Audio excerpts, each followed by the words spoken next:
Hi സുഹൃത്തുക്കളെ, നമസ്കാരം.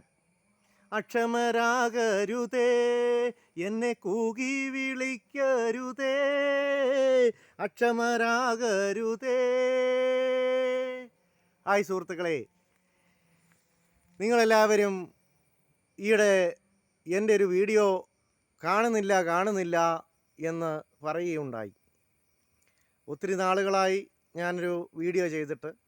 കാരണം എന്തെന്ന് ചോദിച്ചാൽ കൃഷിപ്പണിയുടെ തിരക്കായിരുന്നു. ഈ വാഴയ്ക്കെല്ലാം ചുവട് മണ്ണിട്ട് മൂടി, വളവിട്ട് മൂടി, അങ്ങനെ തിരക്കോട് തിരക്കായിരുന്നു.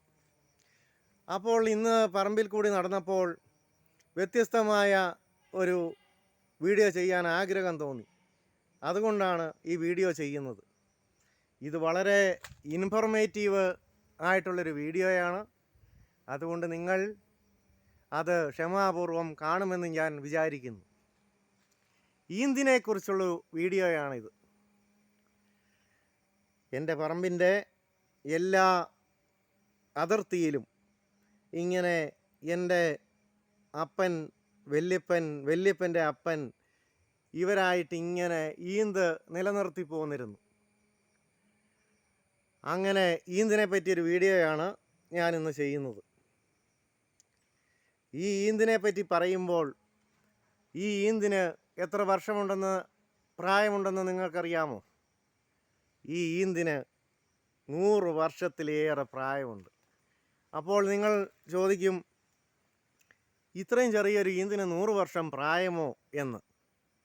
അതായത് അവിടെയാണ് കഥ തുടങ്ങുന്നത്. ഈ ഈന്തിലെ ഇത് കണ്ടോ, ഓരോ ചുറ്റുകൾ കണ്ടോ? ഈ ഓരോ ചുറ്റുകളും ഓരോ വർഷമാണ്. എനിക്ക് ഇപ്പോൾ 51 വയസ്സായി. ഏതാണ്ട് ഞാൻ ഓർമ്മ വെക്കുമ്പോൾ ഈ ഈന്ത് ഈ ഇവിടം വരെ ഉണ്ടായിരുന്നുള്ളൂ. ഇവിടം വരെ. ബാക്കി ആണ് ഇത്. അങ്ങനെ ചിന്തിക്കുമ്പോൾ ഈ ഈന്തിന് 100 വർഷം മിച്ചം പ്രായമുണ്ട്. ഒരു ഈന്തിൻ്റെ ആയുസ് എന്ന് പറഞ്ഞാൽ അത് നിങ്ങൾക്കറിയാമോ സുഹൃത്തുക്കളെ? ഒരു ഈന്തിൻ്റെ ആയുസ് എന്ന് പറയുന്നത് 1000 വർഷത്തിന് മേലാണെന്നാണ് എൻ്റെ ഗ്രാൻഡ് ഫാദർ, എൻ്റെ വല്യപ്പൻ എന്നെ പഠിപ്പിച്ചേക്കുന്നത്. ഈന്തൊരിക്കലും വെട്ടിക്കളയരുതെന്നാണ് അദ്ദേഹം പഠിപ്പിച്ചേക്കുന്നത്. ഈന്തിൻ്റെ ഗുണങ്ങളെ പറ്റി ഇനി നമുക്ക് പറയാം. ഈ വേനൽക്കാലമാകുമ്പോൾ ഈന്തിൽ കായ്കളുണ്ടാകും. ആ കായ്കൾ നമ്മൾ അടർത്തിയെടുത്ത് ഉണക്കി 7 ദിവസം വെള്ളത്തിലിട്ട് പൊടിപ്പിച്ച് പൊടിയാക്കി കഴിയുമ്പോൾ ആ പൊടി കൊണ്ട് നമുക്ക് കുമ്പിളപ്പം, നമുക്ക് പുട്ട്, ഇതൊക്കെ ഉണ്ടാക്കാൻ സാധിക്കും. കുമ്പിളപ്പത്തിൻ്റെയും പുട്ടിൻ്റെയും മണവും രുചിയും ഒന്ന് വേറെ തന്നെയാണ്.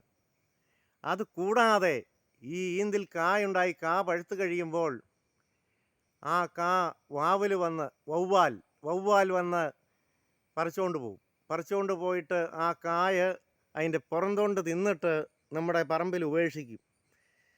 ആ കാ നടുവേ പൊളന്നിട്ട് അതിനകത്തെ പരിപ്പെടുത്തിട്ട് അരകല്ലയിൽ അരച്ച് ഒരു കുഞ്ഞു പിഞ്ഞാണം എന്ന് പറഞ്ഞാൽ പുതിയ തലമുറയ്ക്ക് അറിയത്തില്ല, ചെറിയ പാത്രം, സ്റ്റീൽ പാത്രത്തിൽ അത് സ്റ്റൗവേ വെച്ച് ചൂടാക്കി കുഴമ്പ് പരുവത്തിലാക്കി നമ്മുടെ കൈയോ കാലോ വല്ലതും മുറിഞ്ഞാൽ ആ മുറിവിൽ തേച്ചാൽ 3 ദിവസം കൊണ്ട് കരിയും. അങ്ങനെ ആണ് ഈന്തിൻ്റെ കഥ.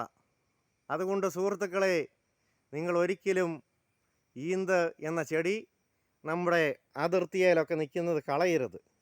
കാരണം ഒരു ഈന്ത് നട്ട് അതിൽ കായ്ഫലം ഉണ്ടാകാൻ നമ്മുടെ ഒരായുസ് നോക്കിയാൽ നടക്കില്ലാത്ത കാര്യമാണ്. അപ്പോൾ ഈ വീഡിയോ നിങ്ങൾക്ക് ഇഷ്ടപ്പെട്ടെങ്കിൽ നിങ്ങളുടെ അഭിപ്രായങ്ങളും നിർദ്ദേശങ്ങളും കമൻറ്റ് ബോക്സിൽ രേഖപ്പെടുത്തുക. നന്ദി, നമസ്കാരം.